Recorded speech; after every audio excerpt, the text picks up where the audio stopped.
Welcome back. I'm RealCopStoriesVideos.com. You've seen my stories. If you wanted to contact me, go on this site here and make your statements or ask me questions or whatever you want to do, and I'll try to answer as best I can. rsbcopstories@gmail.com. I got my little fingers on the way. I hope you get it here. Alrighty, sounds good. Okay, this is another surveillance one I was telling you about. We follow people. I was teaching a class on surveillance. I did that for 20 years. And some of the classes, they had a case going, and they wanted to, I gave the class one day, videos and stuff. I won't get into that. I already have already. And this unit wanted me to go with them on one of their active surveillance the next day.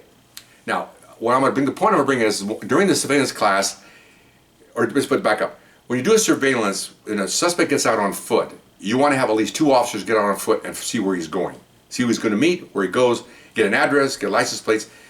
And then, as a supervisor, usually what happens, the crook goes out on foot, a few minutes, whatever, comes back in and gets his car and takes off again. And most of the guys are in the street waiting for the car.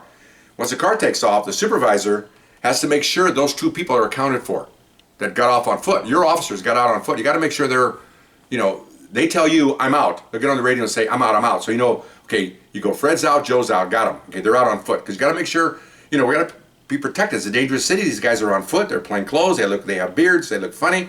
So you got to account for those guys. And I brought that up to the supervisor specifically. Excuse me. So we did this case, and I'm just an observer because they wanted me to critique the investigation. So I'm watching, and the crook, after about an hour, he went in. He pulled in front of an apartment complex, got out, and went on foot. So I hear two guys come on the air. I'm off. I hear Bill, I hear Ray. I'm off. They're off. Okay, they're gone. So cool. Then the sergeant says, Roger. Okay, it means okay. So we're waiting 10, 15 minutes, and then somebody says, he's coming back to his car. Okay, off we go. Okay, off they go. So we're following the crook now, and I'm wondering, I hope those 2 guys got back okay, because I'm not their supervisor, but I'm wondering what happened to the 2 guys.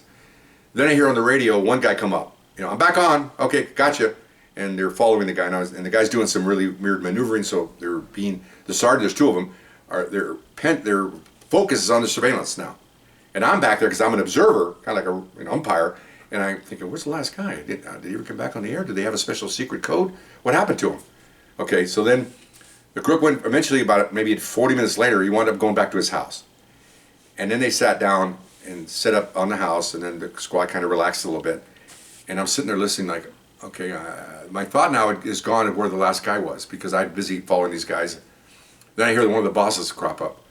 So-and-so, are you up? And I went. And the worst thing in surveillance is dead air time. Like when you say, I'm following somebody, he made a right turn, get offside here. Roger, right turn, and then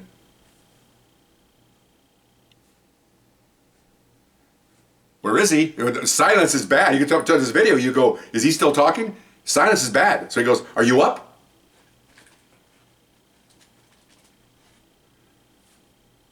Bill, are you up?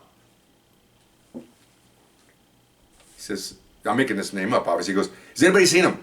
I haven't seen him. Last time I saw him, he got out of the house, or at the apartment complex. And I thought, uh-oh, he's still there. Oh, shoot, something happened to him. So the boss says, gets 2 guys, go back and see what's happening back there. And I told him, I'm going with him. Okay, so we took off. The rest of the squad, 6 or 7 of them, are following the crook. So we're hauling ass back to find this location. We find it, get out on foot. I'm in the front looking around. There's a carport all the way around it. And so the guys went down, one guy went down this way, one guy down this way. I'm in the front looking around, because I'm expecting the worst, because he's by himself now. We're in a kind of, I don't say a bad area, but every area can be bad if you have crooks living there. And so I hear somebody yell, oh my effing God, he's over here. I went, oh no, somebody shot him. Oh my gosh. So I run down, I'm an old guy, but I'm running, man, and so is his partner. Here's what happened, okay? He saw the suspect go up on a 2nd floor. So one officer was on the ground trying to get to the 2nd floor. This guy climbed up on the roof of the carport to try to get a better view, and he fell off the carport and cracked his vertebrae, okay? He's laying there like a sack of potatoes, and he is hurting. I mean, he's covering his mouth up because he's laying there with guns, handcuff, ammo, and if he's helpless, which he was, someone could take advantage of that. Take his gun and kill him, who knows what.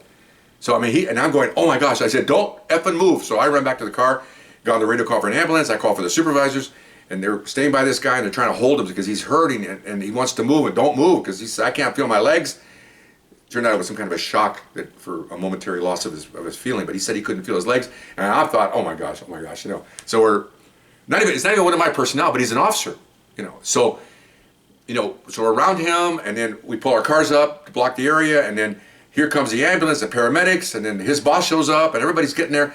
And so I back off now because it's not one of my people, but I'm still concerned about this kid. And so, he's probably in his mid-30s, but still, I'm an old guy, and everything's a kid. But anyway, so the paramedic's talking to him, and then I'm trying to listen in, and about 20 minutes gone by, and I can hear him say, I think I feel my feet. And so they got his boots off, and they're running their test little things on their feet, little metal wire or whatever.